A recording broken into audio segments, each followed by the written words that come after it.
ఒక నటి స్టేజ్ పైన కళ ప్రదర్శిస్తూనే ఆఖరి శ్వాస విడిచిన ఘటన పూణేలో విషాదాన్ని నింపింది. తాజాగా జరిగిన ఈ సంఘటన అందరి చేత కంటనీరు పెట్టించింది.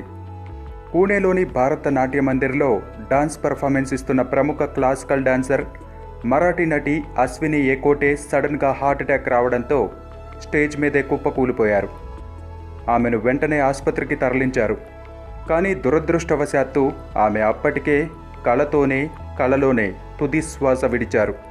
డ్యాన్స్లో అటు మరాఠీ సినిమాల్లో మంచి టాలెంటెడ్ యాక్టర్స్గా పేరు తెచ్చుకున్న ఈ అశ్విని మరణ వార్త తెలిసిన వెంటనే సోషల్ మీడియాలో సంతాప సందేశాలు వెల్లువెత్తాయి. మరాఠీ చిత్ర పరిశ్రమ అశ్వినికి ఘన నివాళులు అర్పించగా అశ్విని లేని లోటు ఎవరూ తీర్చలేరని ఆమె అభిమానులు, సినీ ప్రేమికులు అంటున్నారు.